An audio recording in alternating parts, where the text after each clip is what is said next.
Question for you. How you feeling about your mental stability? Because the Phoenix Suns are going to test it night in and night out. No matter what team is on the schedule, whatever you expect the unexpected. The consistently inconsistent Phoenix Suns strike again tonight, going into New Orleans, a team that sits 2 games ahead of them in the standings, a team that they've played just once this season. And in that game, they defeated them in New Orleans, and Devin Booker scored 52 points. Don't know what to expect tonight. This is a team that's been playing well. They're holding on to the 6th seed in the Western Conference and actually tied with the Dallas Mavericks, who have the 5th seed in the Western Conference. So what do the schizophrenic Suns do? Well, they win 124 to 111. Devin Booker has 52 points again. You just don't know what to expect night after night.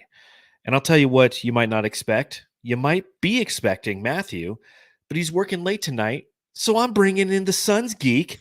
Unexpected cameo. What's up, Bryn? How we doing?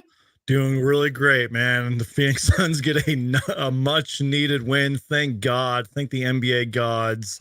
We got the dub. Happy to be here, man. Thank you for inviting me. I love doing these, post-game podcasts live on both channels, man. So thanks for having me. Always a pleasure having you on. And yes, the Suns, as they've began this trek over the last 10 games of the season that we knew would be a monumental task to overcome. Through the first 3 games, they're 2-1. They've beat Denver, they've beat New Orleans, they lost to the Oklahoma City Thunder. So definitely a great start to the way that this 10-game span has begun. And a road trip that was 5 games long, the Phoenix Suns walk away from feeling good about themselves. Potentially, we don't know what they feel because, again, they're all over the place. They might not feel anything. They probably don't feel anything, but the road trip began in San Antonio with a win, then a loss, then a win in Denver, then a loss in Oklahoma City, and then a win tonight against New Orleans. So a 3-2 road trip. You got to walk away from that, and somehow, some way, despite where those wins came and how they came, you say this was a successful road trip, right? Yeah, a little bit here and there. I'm trying. I was so disappointed with some of these losses, man. But I've already gone live and done videos about that. It traumatized me. That's all I'm going to say. Oh, well, we'll talk about some of that traumatization here on the Suns Jam Session podcast, which is being multicast into the multiverse, both here on the Suns Jam Session channel as well as Suns Geek channel. So tell everyone where they can consume your content if they're watching on our side. Let them know where you reside on a normal basis. Yeah, I mean, YouTube is my #1 platform. Just search Suns Geek on YouTube. You'll find me. I do as many live shows as I can, constant videos, YouTube shorts. Just if it has to deal with the Phoenix Suns, I'm going to make a video about it. I'm also on Twitter. No, I'm not going to call it X. I'm also on TikTok, Instagram. Just search Suns Geek and you'll find me. But YouTube is my main uploading platform. There you go. So if you're new to the Suns fan base and you like to tune in at the back end of the season, like some people do, perhaps you have not been here for the entire ride through 75 games with the Phoenix Suns, and you don't know who Suns Geek is. Well, boom, there you go. And if you're on Suns Geek side and you don't know who I am, my name is John Voigt. I'm managing editor of BrightSideOfTheSun.com. My co-host Matthew Lissy isn't here at this point. He might pop in a little bit later, but make sure you follow him on Twitter at Matthew Lissy. You can follow our show at Suns Jam on all major social media platforms. And of course, you can follow me at Darth Voida. All right. You popping into anything tonight, Suns Geek? Did the Suns driving you to drinking tonight? It's funny you say that. I was texting my friend about that. I was like, man, I've been really tempted to drink over this last week or so. I wonder why. But I'm honestly saving it for like the play-in tournament, kind of the end of the season. So unfortunately, I just got some water. But trust me, I've been very tempted to give into temptation and drink alcohol. What is it about me that whenever either you or Matthew are on the show, you guys just don't have a beer with me? So I'm having a delicious Four Peaks Wow Wheat. Drink one for me, man. I need it right now. I need it. Yeah, I'll drink one for Suns Nation here. So pop them if you got them, Suns fans. All right, last time I drank was on St. Patty's Day, and I'm like, I'm going to wait till the playoffs, All right, well, cheers. You enjoy that hydrating water there, bud. Let's talk Suns.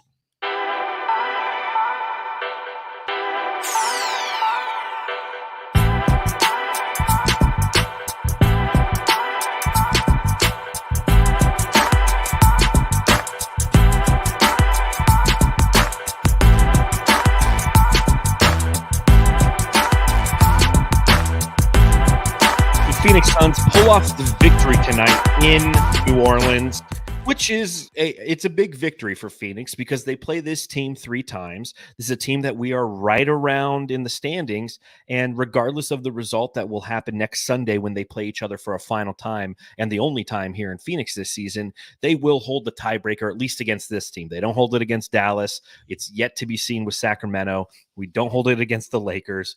We do hold it against the Warriors, but hopefully we don't have to find ourselves in that predicament. But it brings me to my first question. Oi, Matty. Mate, I've got to ask.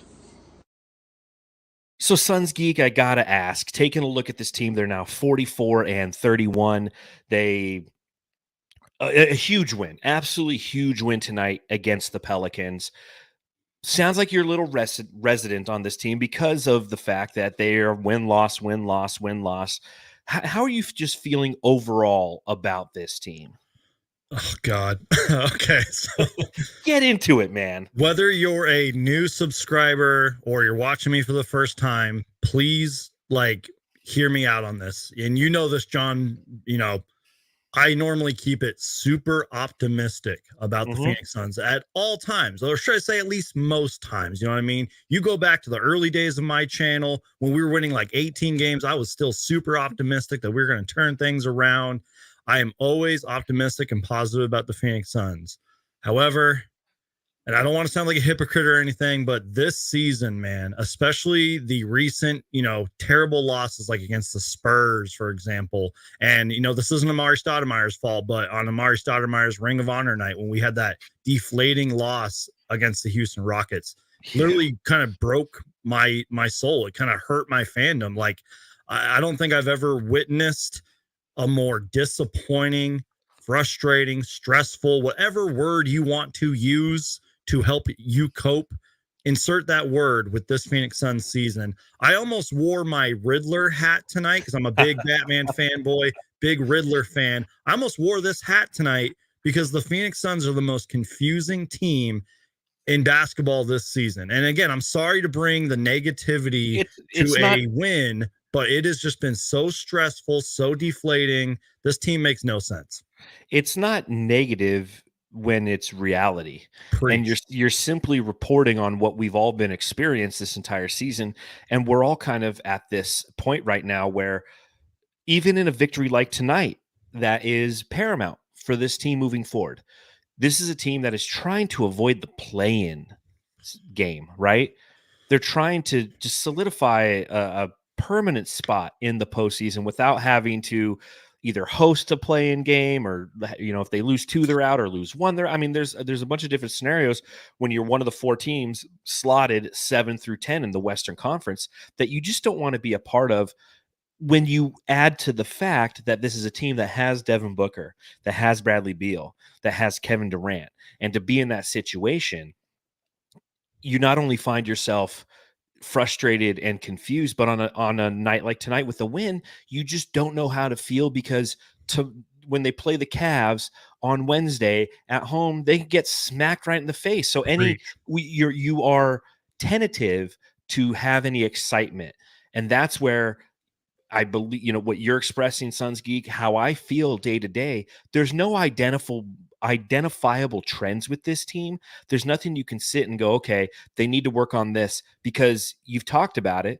They either work on it and they have a great game like they do tonight, and then the next game it's like it just doesn't exist anymore. Yep. So the highs and the lows with this team mirror their net rating. And I'm pulling up a graph. If you're listening, I'll explain to you. But if you're watching, you'll see that I've pulled up the Phoenix Suns net rating by week this entire season. There's been 23 weeks this season, and this is a team that 2 weeks ago in week 22 had a plus 17.3 net rating, their best net rating of the season. Now, net rating is offensive rating minus defensive rating, and it lets you kind of know holistically as a team how well you're performing and how you're dominating your opponent.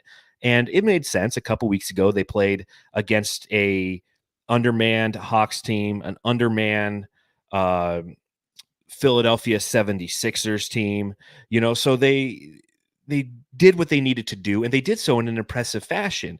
You add in there also that they played the Spurs as a part of that. And then last week they come out and they have a -7 net rating. So they went from plus 17.3 to -7. That is a 24.3 shift in net rating overall. And it's just unbelievable to see this team play in this manner. And if you're to take a look at this and you go, okay, well, how do other teams look? Well, let's just take Boston and Detroit. Boston, now granted, Boston's the best team in the league and Detroit is the worst team in the league. But you can see, like, with the baseline of 0, Boston is generally above the net rating line. Detroit is generally below the net rating line. In the middle, you see the Suns, like, they're low, they're high, they're low, they're high, they're low. And I bring all this up because, and we'll get into this game, but we'll talk about the great things that we witnessed tonight. And the performance by Devin Booker, who had 52 points tonight, and the manner in which he did it, and what it means to him, and what it means to this franchise, and what it potentially could mean to his leadership. I don't know. But you don't know any trends to talk about and believe those trends, or you don't have anything goes, this was the turning point. Because as the graph shows, there's been like 7 turning points this season, and their response is to instantly turn back the other way.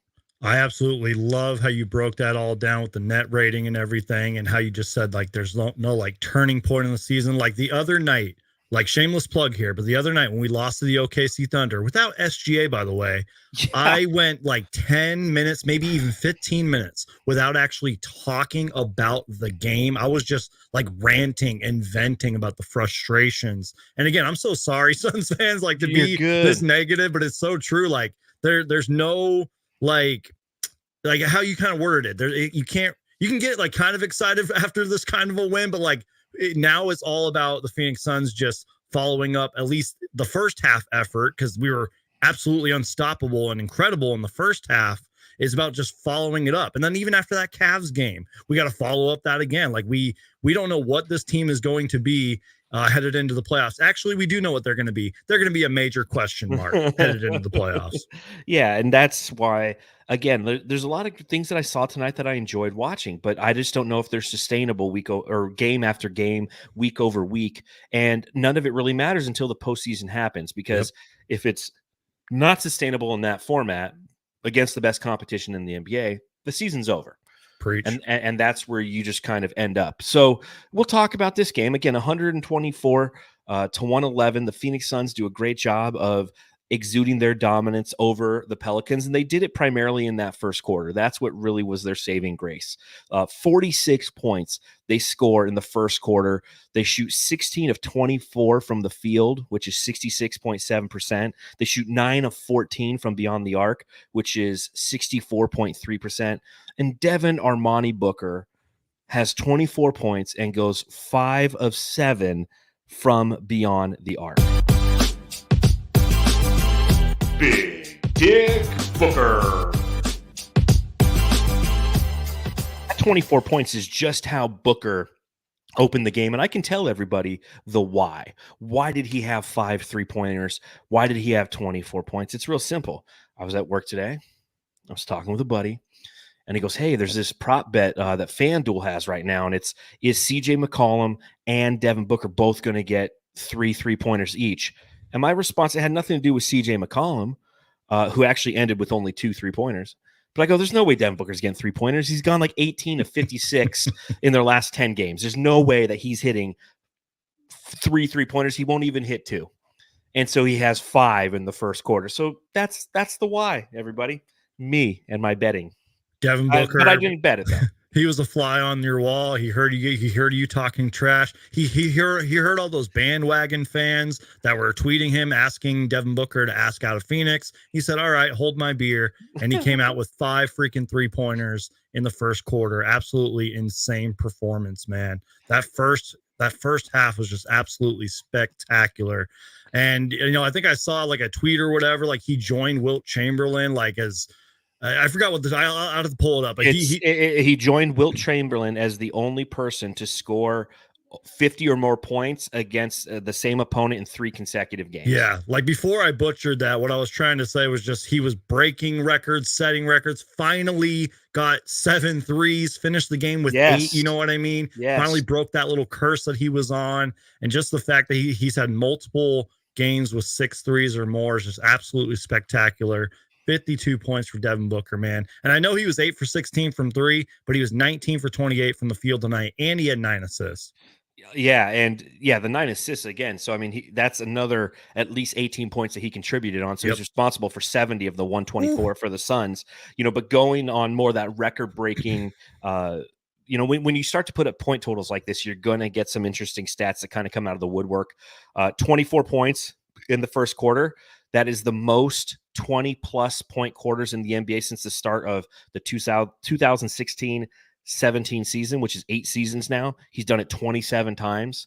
It's 26 times in his career he had 6 3-pointers. Tonight, as you mentioned, is the night in which he broke on through to the other side and got to that elusive 7th 3, and hell, he even added an 8th. I was really hoping that he would just continue to kind of jack some up and hit them and set the Suns' all-time record of most 3-pointers in a game. 50-point games by a member of the Phoenix Suns. Devin Booker now has 8. Every other player in Suns history combined is 6. So what I found impressive about this is, first and foremost, just the way that he operated, as we mentioned in the first quarter, in the first half period. Came out 14 of 18 in the first half. 14 of 18, 6 of 10 from beyond the arc. So his only 4 misses in the first half were all from beyond the arc. Had 37 points in the first half. Just absolutely unbelievable. Was getting to his spots, and it's something that we've seen before from Devin Booker when he plays in New Orleans. Not too far, about an hour and a half drive from Moss Point, Mississippi, which is where he went to high school. Always has a ton of family in attendance, and he's one of those people. It's like, I don't know what the Suns need to do, but fly his family to every fucking game so we can get more of these performances from Devin Booker, because he just becomes locked in. And I talk a lot about his leadership or lack thereof, especially as of recently. Devin Booker is a silent leader, he does it with his play, not with his words. Tonight, he did it with his play again, especially in that first half.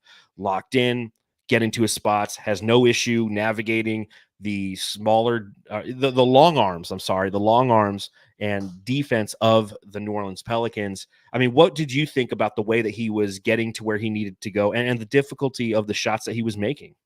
Well, first off, and I don't know if you mentioned this, but they were talking about it on the broadcast. On January 19th, he had 25 points in the first quarter, and he probably had a whole bunch of threes or whatever, but he was absolutely spectacular tonight, man.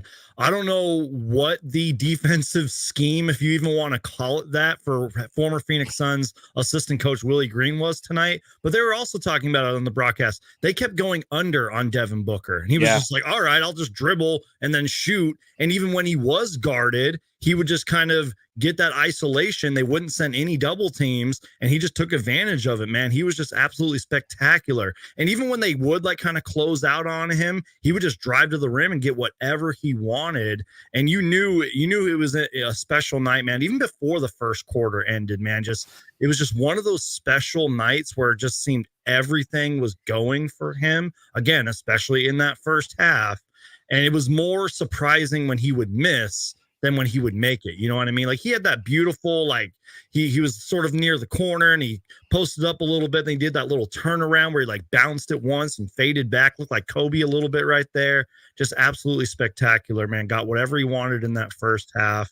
And again, man, it's weird because the Pelicans, believe it or not, they actually have been playing better defense. Oh yeah. Late. And this just must have been one of those nights where and up until I would say the second half anyways, their defense just wasn't all in, and Devin Booker took advantage of that. And I want to give a little bit of credit too, and we'll talk about him later, but I think Kevin Durant also helped get Booker's night going, because it seemed like every time they would both touch the ball, it was going in, man. Like, they got the offense started, and I'm sure we'll talk about it, but maybe that does show a lot about Kevin Durant and Devin Booker's leadership. It did, it definitely did in the first first half, I would say. Kevin Durant had a rough second half. That's for sure. The first half, he was pretty good, though. He definitely was. And he was, we'll talk about KD here in a second and his leadership. To finish my thoughts on Booker, another thing that I saw that he did that I felt was in alignment with what could be seen as leadership, because leadership is such a blanket phrase. leaders occur in a bunch of different ways. And I personally here and on the bright side of the sun have been knocking Devin Booker for leadership because he's not a vocal leader in any capacity. He's not somebody who does so with his actions really that much, in my opinion. I was really frustrated in the last game against the Oklahoma City Thunder where he just kind of threw a tantrum and just started fouling. He's like, oh, Scott Foster, you're going to call this foul? Well, how about you call this foul? Instead of just, like, you can't do that. And you can't, that's not leadership. That's being a brat. And that's not what this team needed from him in that game where it was still within reach. And rather than trying to lock down and lead his team to victory and lead them back from a 10-point deficit, he went foul, and he's out of the game for pretty much the remainder of the game. The lead balloons, and that's all she wrote. So I've had some challenges with him. But what I saw tonight, outside of the scoring, because the scoring was spectacular. Again, if you're just joining us, 52 points from Devin Booker tonight in a win. You love to see that. But it was his approach in the fourth quarter that really was something that I admired because he wasn't hunting shots. Mm-hmm. And it's something we've seen from Devin Booker in the past where he gets to that high point total. It's the Indiana game. Indiana, he had 62 points. And in that last quarter, he was hunting shots to try to get that total higher. And when he was hunting the shots and he wasn't making them, the Suns were doing a poor job of rebounding. Indiana was running right back, young, youthful, and scoring and depleting the deficit that they were facing and ultimately winning that game. So Booker had his 62, but the Suns walked away with a loss.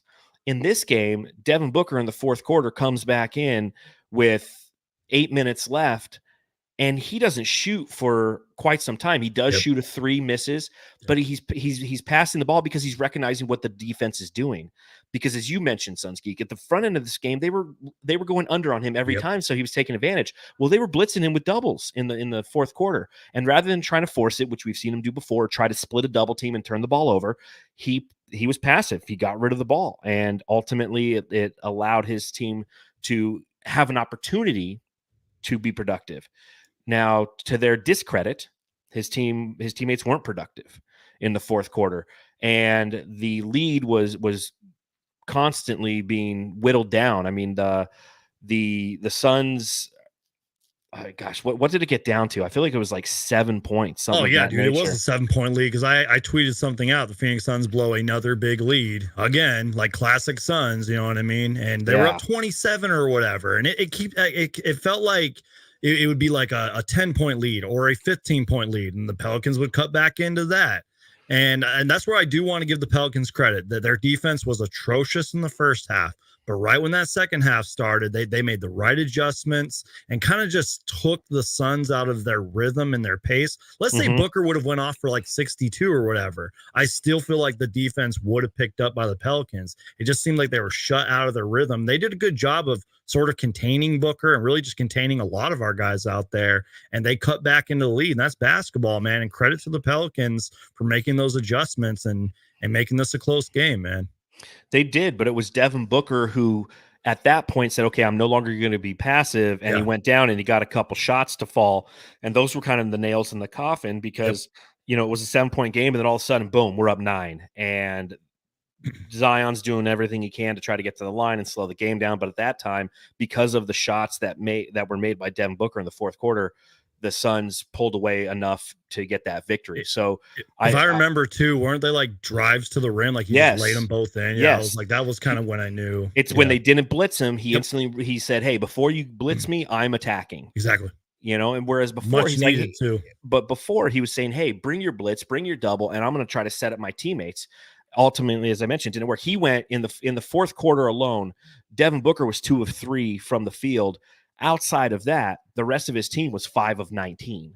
And we were turning the ball over. Oh yeah, they ended with but they ended with 1 turnover in the fourth quarter. In the third, they had 6. Yep.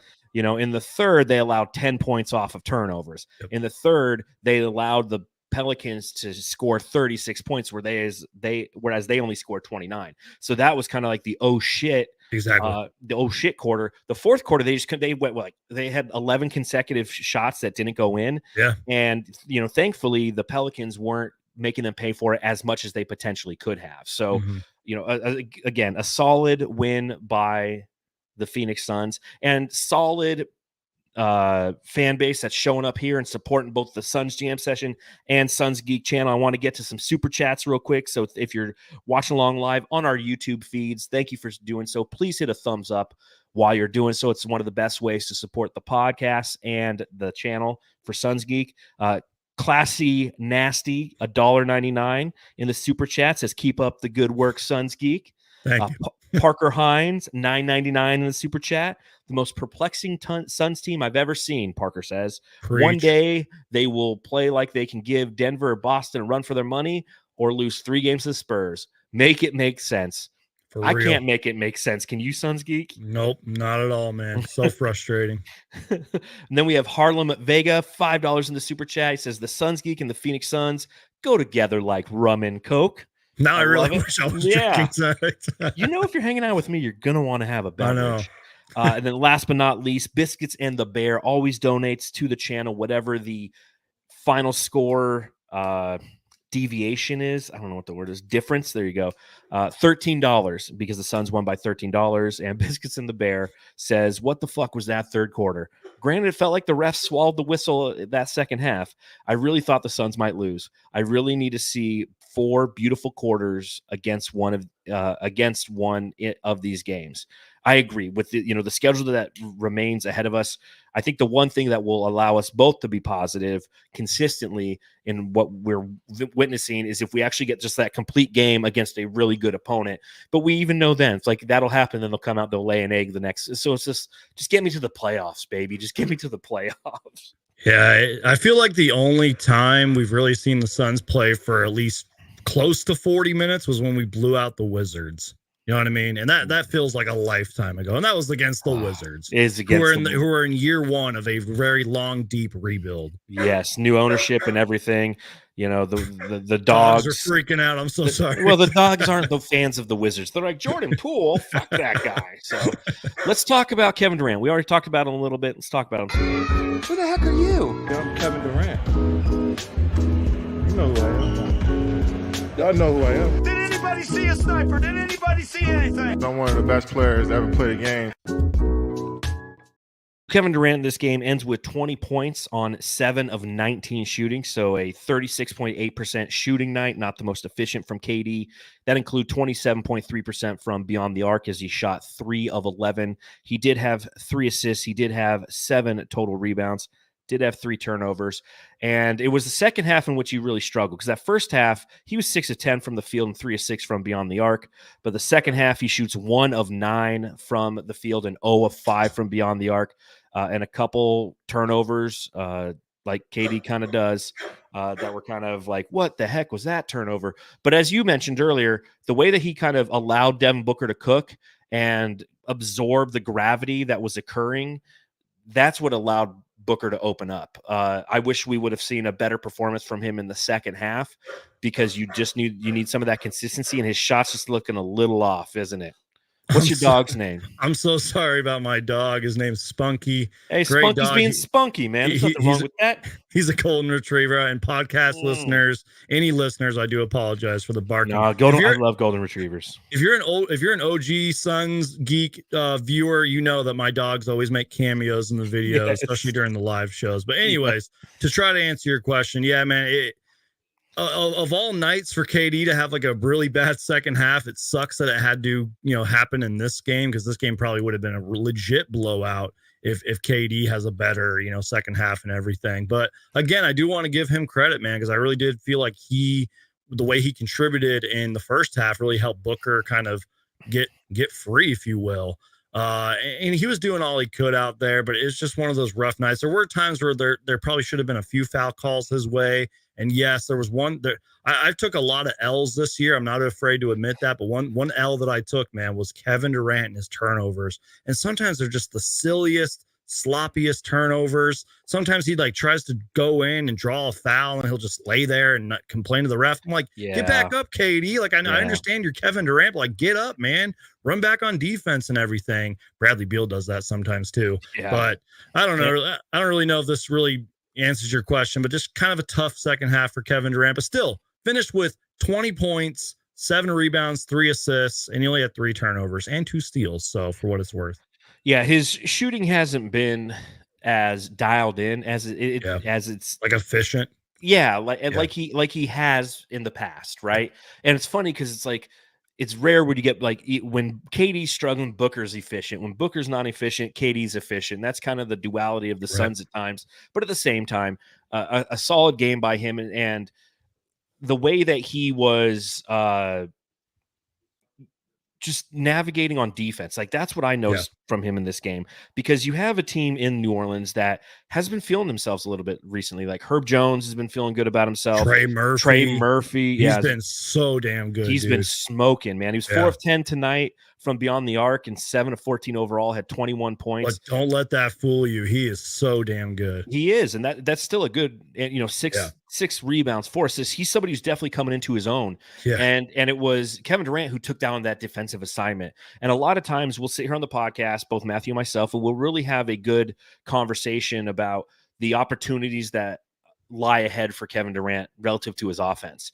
And you saw a little bit in the fourth quarter again tonight, right? A lot of isolation ball. And when that isolation ball begins and the movement ends, not only does it not help the team, it also takes the team out of rhythm from a rebounding perspective, and it becomes one and done possessions. And that's not always great. But look what KD was doing on the defensive end and how he was providing help defense when Zion goes in there like a fucking dryer, just, spinning and coming in hot and trying to, create havoc in the paint because he can't shoot. So he has one move. KD's the help defender in those situations, but he still has the ability to recover. So we do talk about a lot of opportunities for Kevin Durant, but make no mistake about it, he is our best defender, and he has to spend a little bit of his energy doing so. So if his offensive numbers are down, we don't need to cry and piss and moan. We can appreciate the fact that, maybe he's saying, hey, I'm going to take care of some of this defensive stuff. I'm going to help out in that capacity, knowing that I've got Devin Booker and Bradley Beal playing the guards, so I don't need to go for 40 every night. I can go for 20 and 7 and have an off shooting night because I know I have Devin Booker right next to me, and I can be the guy who can be that facilitator on the back end of the defense. And that's important for the Suns team because that's what allowed them in that first half to really get out and jump out to a lead, is because they were playing solid defense. It was great offense, but man, it was good defense by the Suns. And that's what I was going to say is like two things. Is one, especially in the first half, I thought the Suns just as a unit did a great job of containing Zion Williamson. Like I knew he was out there, but he wasn't very effective. He wasn't able to do what Zion does. And he's been playing pretty well as of late. So we got to give credit to that. But also too, what you were saying about Kevin Durant, how he can sometimes take like a half off or a night off because we know he's contributing on the defensive end. It kind of reminds me sometimes of what Grayson Allen does. If Grayson Allen isn't lighting up the threes and everything, it's because he's probably chasing down their best offensive player and playing some good defense. 100%. Completely agree. Shout out to Seth in the super chat. $9.99. Appreciate you, Seth. Says this show is consistently great. The dogs are consistently dogs. The Suns need to play like dogs consistently. Preach. I like your mode of thinking there, Seth. And I like the $9.99. I appreciate it in the super chat. So let's talk about Bradley Beal, because he got an interesting task to navigate this evening. And she said, you're not the only one, but you're the best, Bradley. Bradley Beal tonight plays 39 minutes, is only 5 of 8 from the field, but 3 of 4 from beyond the arc for a total of 13 points. But he has 9 rebounds. He has 6 assists, does have the 3 turnovers, but also adds a couple steals in there and a block shot. Was really kind of playing the tertiary role that he enjoys, I think, playing here in Phoenix. Since one of the challenges when we talk about the future of the Suns, which we will talk about here momentarily, it's going to be hard to get rid of Bradley Beal because he likes playing the tertiary guy. He does, he only went for 13 tonight, but 13, 9, and 6, from a guy who's going to make $50 million next year, like you would just put your hands over your face and look down and just almost want to sob. But it was productive tonight. What'd you see from Bradley Beal? And the fact that he had to guard Zion Williamson. Yeah, I feel like he sometimes does pretty well at that. He will take on those challenges at kind of guarding sort of the bigger body. By the way, sometimes Royce O'Neal does that, but I feel like Bradley Beal has been, the one to do it more often and do it consistently well. And this kind of goes back to the thing I was saying about Grayson Allen and Kevin Durant is sometimes they focus in on defense and that's their job for the night. And that's fine. Like that goes to show how sometimes this Phoenix Suns team can really be a threat on defense, which that's crazy to say because our defense has been trashed this year. But I kind of feel like Bradley Beal had kind of a weird game.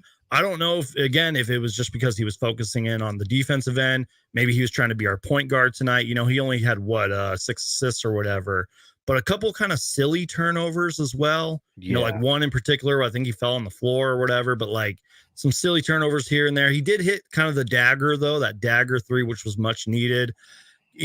I've heard the term, and I've even heard Bradley Beal say this as well out of his own mouth, saying that he was a little passive. And I've heard that talk, like Bradley Beal's passive. Bradley Beal's, I kind of felt that vibe tonight. But again, maybe that's because Booker was cooking in the first half.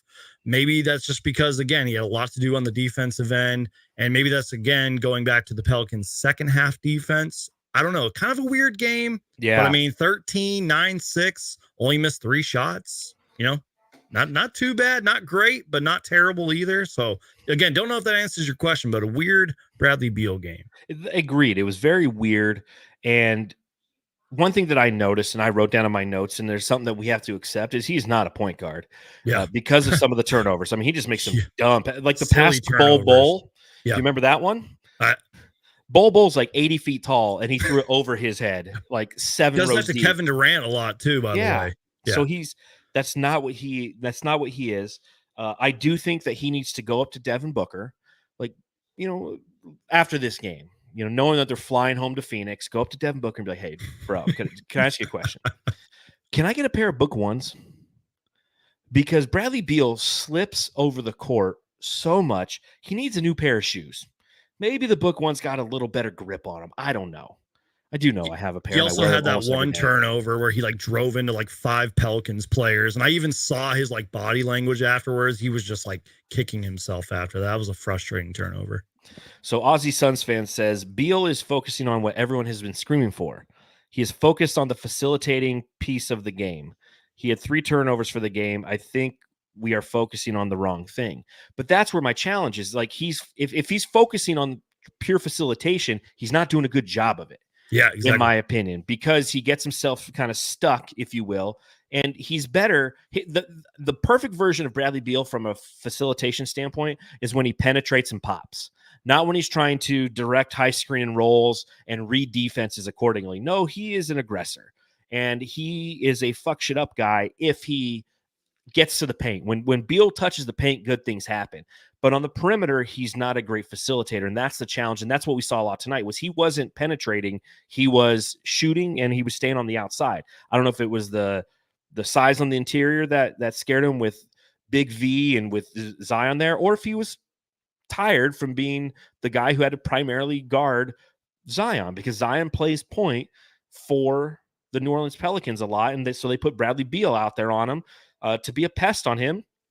And kudos to him in the first half. He did a good job. And when they kind of pulled him off and they started running switches, that's when Zion really got himself going. So, Bradley Beal is a tertiary player. And it brings me to the question that I know that we're going to talk about all summer, Geek. It's coming, is what do we do this offseason with Bradley Beal? Because you're keeping Kevin Durant, you're keeping Devin Booker. Bradley Beal's got the no trade clause. Is there any way that they can get rid of him? I know we've got 7 games left, and here I am having this conversation, but I think about it a lot when I watch these games, and I start putting together situations in my head. I'm like, well, if we could trade Bradley Beal here and sell him on it, we could potentially get back, trade him to Oklahoma City and give us, Giddy. Giddy can facilitate. He's a big guy, and some pieces, right? They got a gazillion draft picks. Maybe they go, what would be great next to SGA? Well, they got Jalen Williams, have him play this. Give us all those draft picks. Trade him to Cleveland and give us Donovan Mitchell. I don't know. I start to think these things. Am I wrong for doing so? Is it bad that we have 7 games left and we're talking about the offseason? And it's not just you, John. I have been texting a good friend of mine, and we pretty much have already been talking about the offseason. What do we do with Frank Vogel? And is James Jones going to get fired and all that? It's bad. That's what I was talking about at the very beginning of the show. That's how bad, disappointing, perplexing, whatever word you want to use, this Suns season has been. is that we're already talking about the offseason. We have 7 games left, man. It has just been a disaster. And Aussie Suns fans also says he shot 5 of 8 from the field. I'm confused by all this. That's my point, Gavin, is he only shot 8 times. Yep, those need to go way up. I agree with you on that. They You need know, to go like- way up. Like, this is a guy who's this guy is paid the most on your team right now, right? The most, $47 million a year, Bradley Beal. Mhm. And he takes 8 shots. He's 3 or 4 from beyond the arc. It's great. Why Yeah. can't we, like, how can we? I'm sorry to interrupt you. Another thing, too, is I do have kind of a thought. I really don't think Bradley Beal is going anywhere, unfortunately. I don't think he is. And again, I think it's because, 1, the trade clause, but 2, I just don't think you make that kind of a trade just to trade him 1 season later. Now, again, if we fast forward to April 1st, 2025, and we're probably in the same spot we're in, then yeah, maybe you think of trading him the next offseason, but not right now. It's just too early, man. Aussies, but why are we talking about the offseason? Exactly, I know, right? But hey, the Suns put themselves in that situation from I hate to say this because I love Matt Ishbia, from ownership to the front office, all the way down to the ball boy. They put themselves in that situation. And that's what Saul says. He says, no, Voided. JJ built a bad team. It's a collection of players. Exactly. And I'm talking about a member of And the coaching. team that, 100% there. But I'm talking about a member of that collection of players that doesn't, one of these things is not like the other. It's like we have 2 point guards or 2 shooting guards. Like, let's change it up. Let's change it up. And again, Aussies, we are frustrated by Bill's performance when Book dominated the game. Sheesh. We're not frustrated. Like, you're the one getting overly emotional here, I don't know if we're I not agree. frustrated. We're just talking about different aspects of this game and what we witnessed tonight. Okay. So, Gav, when you go live after a game, I'll explain how a podcast goes. Okay. When you go live after a game, you start up with, for the first 20 minutes was what we did about Booker. And now we're talking about the ancillary players and how they performed and the pros and cons of what occurred in this game. And one of the pros is Bradley Beal was efficient. One of the cons is, like, why is he not shooting more? Right. Like, that's. And again, like, go back, like, Bradley Beal has Yes, I even am said trading the him. word passive. Bradley Beal has said that many times. He's like, I was too passive tonight. I'm sure Bradley Beal is saying the same things we are, but just in a different phrase. And I'm not trying to pick on Eddie here, but we did not win that game comfortably because they cut a 27-point lead down to 7 points. Mhm. So go back and watch the game. No offense. Let's talk about this. Yeah, bling bling bling. Rolls Royce, Rolls Royce, Rolls Royce, yeah, nigga, Rolls Royce. Just want to know where Royce O'Neal's been. Has anyone seen him? Did he even play tonight? Like, for real? Like, what He happened did. to him, man? He did. He played 15 minutes.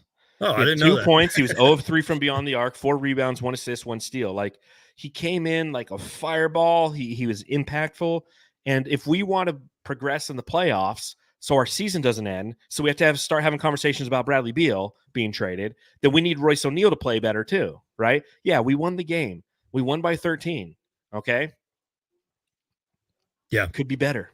Oh yeah, absolutely. And again, man, these players, and even though even though a lot of Suns fans want him fired, and he's probably going to get fired, Frank Vogel's even saying the same thing, man. It's like, this was a nice win, especially in that first half. We looked dominant and everything, but it was like, we need to play better, man. You can't blow a 27-point lead, especially with the way that we got into that lead and everything. But yeah, Royce O'Neal, man, I remember when we first traded for him, he was like 6-7 games in. I was like, man, this guy's like the plus minus god. He's everywhere. He's got active hands. Like, I was watching him closely. He's a good defender. Like, I kind of gave him credit earlier. Like, sometimes he would take on those like matchups where he's pretty much the undersized one. I don't know, man. I don't know if this is just a bad slump. I don't know if it's just a shooting. I don't know if he's going through something, but it's like I knew he was out there, but like, I didn't see him. You know what I mean? He just hasn't been productive. He hasn't been that plus minus god, even though he was a +3 in the plus minus tonight, but it really didn't seem like it. What happened? And you know what? We can talk about him later, but Eric Gordon, man, like, what? One of where's 7 he from been, the man? field. Where's he been, bro? Yeah, I don't know. we need our bench to at least, again, I have this conversation with Matthew. There's going to be games where you're going to be very top heavy because you're a top heavy team, and they're going to win. That's what happened tonight, right? Bradley Beal adds 13, Kevin Durant adds 20, and then Devin Booker goes for 52. Like, great game. But there's going to be some games where you're going to need the bench to step up. And members of the bench tonight were 1, 2, 3 of 11, 13, 3 of 13 in this game. It's something that is of note. And again, like if we're not doing fucking jumping jacks because the Suns beat the Pelicans and we should be, it's because I'm scarred, man. It's just been one of those fucking seasons, man. I don't know who this team is, and I want to be happy. And I want to be like, dude, we fucking beat the Pelicans, man. This is fucking fantastic. And then at the same time, it's like, not 25-9 is what we were outscored in bench points tonight. It's like I remember doing some live shows earlier this season where I'm like, oh man, like we need a better bench next year. We need guys to at least get to like the 10-point, range off the bench. And then there's some nights where I'm like, this team needs better defenders off the bench. I'm just like, it makes no sense, man. And I'm not trying to pick on Eric Gordon because I really do. Like, remember when we did that live show about Eric Gordon and everything? Like, I was so excited for him, man. But 1 for 7 and like in New Orleans where he played. Yeah, exactly. I'm just like, dude, he's so streaky, but like in a bad way. Like we all know he can go off for 20, but it's like kind of rare when he goes off. I don't even remember the last time he had 20 points. You know what I mean? I know that we won because I think the Suns are like Exactly. 5-0. Yeah. They're 5-0 or 6-0 when he scores at least 20. Yeah, they have a great record when he does, man. And like even with Royce O'Neal, I'm sure they got a great record when he goes off for a lot of points. But again, they like Bull. I didn't even really see him much out there. Drew Eubanks. Ugh. Yeah. Well, let's end it with some positive. Nurkalicious definition make them boys go crazy. Oh. 19 and 19 from Big Nurk, and what made it great is he had 11 rebounds on the defensive end and 8 of the offensive variety. So second chance points is something that the Suns definitely need. They had 19 of those tonight against the Pelicans. The Pelicans had 16. So although the Suns only scored 42 of their points in the paint, Nurkalicious had a great game going up against a big body and Jonas Valanciunas. Valanciunas ended with 11 points and 7 rebounds. This one goes to Nurk Daddy. Yeah, Nurk was awesome, man. And again, like Jonas Valanciunas is a big guy, man. He was out there and it didn't seem like it mattered. Like he had 10, I think, rebounds at like near the first quarter or something like that, if I remember that correctly. 19 rebounds, man. And look, I said earlier, I've been wrong about a lot of things this season. I've overlooked how bad of a finisher Nurkic is, and he really does need to clean that up. Like he needs to finish those kind of give me shots and everything. But still, 5 for 11 tonight. You said it, 19 points, 9 rebounds, and then the 4 assists, also 2 blocks. And I remember there was one key possession where like Zion, I think he was kind of going for a mismatch. Nurk just kind of like stood his ground. It was just like a second defender. And I think Zion like either missed or he kicked it out. Like it's just his intimidation as an enforcer out there was great. He does got to work on the free throws, got to work on the finishing, but I will not take any Nurk slander. I think he's been great lately. And a double-double machine. And again, the 4 assists is just a bonus, man. Yeah, again, having that physicality on the interior, having somebody who can own the boards, it's such a great aspect of what this Suns team, when they are at their best, can be. And knowing that you can go up against a big body like Valanciunas, who in the past, when we had Ayton, Valanciunas had his way with Ayton, man. Like that's one guy he had a hard time with. Ayton had a hard time with those big, bolsterous, like Steven Adams when he was healthy and everything. Jonas Valanciunas kind of looks like Travis Kelce with a big beard. Am I wrong? No, you're not wrong. I agree with you. Yeah, I saw it. I'm just like, Travis Kelce's out there playing. Like I knew that I thought he was on like a beach with Taylor Swift lost somewhere. Twin or something like that. I guess, man, like 3 times, 3 times removed or something or other. I was in New Orleans tonight, the Big Easy, if you will. Didn't get any beats because I was running around as Batman. The Suns Jam Session subreddit stakeout.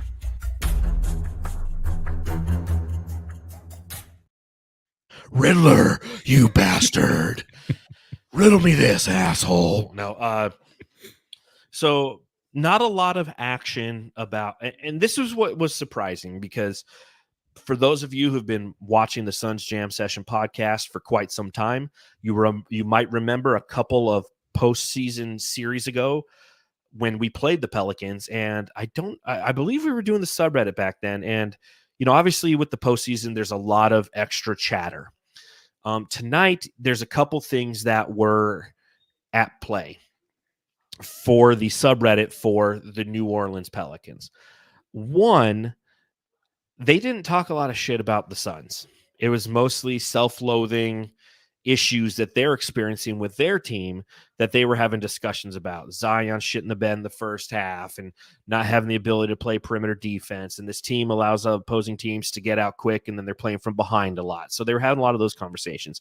The other thing that you have to realize is tonight, Iowa, the women's Iowa basketball team and Caitlin Clark played against the LSU Tigers in the Final Four. So they were talking about that game. Wasn't a very active site. So I walked in there. I was looking around. I was just like, where is she? And no one could answer me that. So these are the only comments that I have. We're going to stick strictly with an anti-Devin Booker subreddit.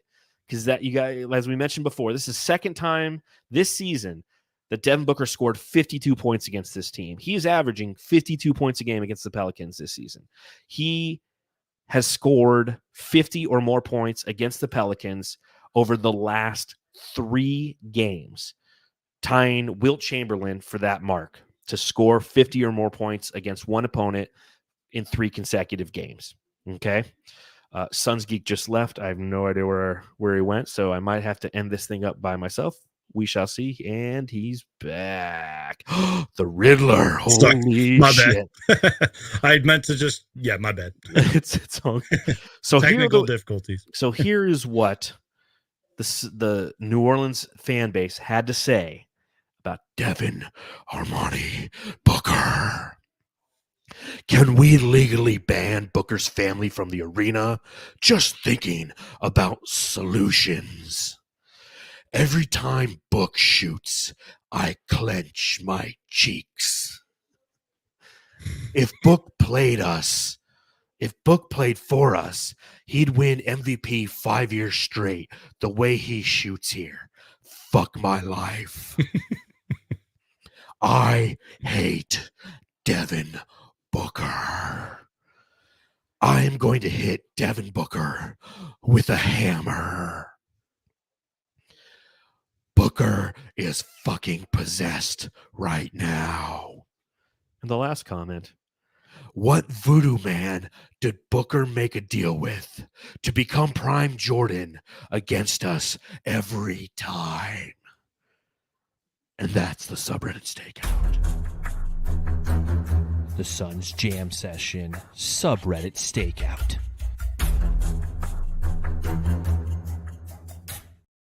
Yeah, that's if you are a Pelicans fan and you go back to that postseason run where Booker was cooking him and then pulled his hamstring, they do not.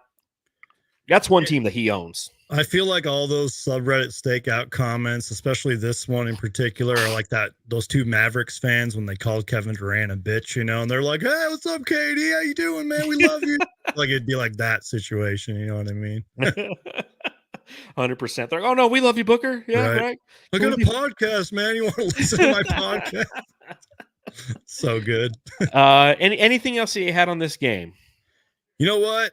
I know he didn't have the greatest night tonight, but I thought Grayson Allen was okay. I mean, again, only 11 points, 2 for 5 from 3, but he had 4 assists. And I want to give credit to our starting 5 for their assists. I mean, Devin Booker had 9. We talked about that. Grayson Allen, 4. Bradley Beal, 6. Nurkic, 4. Kevin Durant, 3. I mean, basketball really is a simple game sometimes. The Phoenix Suns don't make it simple. We had 29 assists tonight, and I know we had the 14 turnovers, but we protected that ball so damn well in the first half, and we were actually making our threes. Also, another thing, too, I know the percentage wasn't very good.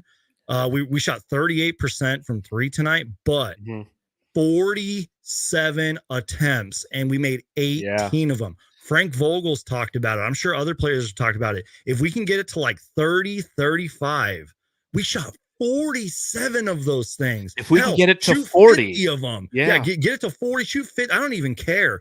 Get that 3 ball flying because we are so hard to beat, so hard to stop. Get 30 of them, get 35. I don't even care. We need to do that the next 7 games. And I'm praying and hoping that we make the freaking playoffs. I hope we can do that in the playoffs and everything. Get those threes up, man. I love that you say that because it's funny because I remember earlier this season you came on and it was you and me doing the post-game podcast and it was after a loss and we said the same thing, right? Basketball can sometimes just be a simple game. And it was a game in which the Suns had turned the ball over a ton and allowed a ton of opposing points off turnover. And we're like, that's the game. That was it. Like we'd love to sit here and give you expert analysis on what and the why. That's all it was. When you talk about the three-point shooting of the Suns, you take a look at this roster. You got Devin Booker. You got Kevin Durant. You got Bradley Beal. You got Grayson Allen shooting at the best clip of his career and one of the best clips in the history of the Phoenix Suns organization. For real. You know? I mean, it sounds somewhat ridiculous to say, but it's that simple. It can be that simple. Allow yourself the volume. Yep. Know that you have Nurkic down low to potentially help with rebounds. Crash rebounds or crash the boards Gang as rebound. a team. Yeah. Yes, Mhm. gang rebound. You know, but this team entering this game, they shoot the fifth best percentage in the NBA, but they take the 26th most three-pointers. They shoot 32.2 a game. Like you said, they should shoot 40. They should shoot 45. For real. They really should. Because percentages are in their favor. Yep. And you go back and you take a look at their ultimate point differential throughout the season. You go, if every game they made 2 more threes, what would the final result be? I bet you that'd be an interesting, that might be a good piece. We'd probably have a better record and we'd be you do it, man. And real quick, man, I don't care how smart you are. I don't care how long you've been watching the Phoenix Suns. Gerald Bourguet, our friend over at PHNX, he had a great tweet tonight. He said, the Suns follow up a lifeless, and I agree with him, lifeless 25-point loss to the SGA less Spurs with a performance like this against the Pelicans in a crucial seeding game is objectively hilarious. Good luck figuring this team out. And the last part is really what I want to focus on. Good luck figuring this team out. I don't care if you're the biggest analytics guy. I don't care how much basketball you watch. Good luck figuring the Phoenix Suns out. And again, question mark. There's like I pointed out to start the podcast, there's no trend with this team. You can't identify a trend, and the moment you think you do, they just flip it on its head. So the only trend that we can hope for as a fan base is this team plays well in the postseason. That's all we can hope for. PHNX, I stopped by their studios today because we have a little bit of a surprise that you and I are doing tomorrow night about 8:00. We are going to do an unboxing, right? For those of you who follow the Suns Jam Session, I did this when I received my book 1, so I opened them up right here on the show so we can look at them. We have exclusive Vogel 1s. That's right, Frank Vogel 1s. So tomorrow night, 8 p.m. Arizona time, we're going to be unboxing them right here on the Suns Jam Session and the Suns Geek YouTube channel. So you got to tune in for that. You got to see this new technology that they've got with these shoes. It's going to be really fun and exciting to see the Vogel 1s and that just to smell them. Right. Don't you want to smell them, Suns Geek? I'm so excited, man. I'm going to be like a little kid on Christmas tomorrow. It is going to be such a good show, man. We're going to get millions of subscribers. It's going to be amazing, man. Tomorrow our lives are going to change. Tomorrow our lives change and you can be a part of it. Yep. So make sure you subscribe to our channels, put on those notifications, let you know when we go live so you can be here right when we open those pair of Vogel 1s. It all changes tomorrow. So on that note, thank you everybody for hanging out with both Suns Geek and myself. Again, John Voight is my name. You can read my writing at brightsideofthesun.com. You can follow me at Darth Voight on Twitter. You can follow our show at Suns Jam on all major social media platforms. Suns Geek, tell them where they can find you, my friends. Search Suns Geek and you will find me consistently uploading on YouTube. We're on the road to 10,000 subscribers. It's crazy to even say that, man. And I know you guys are on the road as well. You guys are just always I think putting we're out 3,500, something like that. You guys are getting there, though. Your guys' consistency is insane, man. Love being part of the show. Love this little partnership we got. But yeah, just search Suns Geek and you'll find me, man. There you go, ladies and Jamsters, Geek Squad. Thanks for showing up tonight. Suns win. We are happy, but we're confused. So go home and love your family.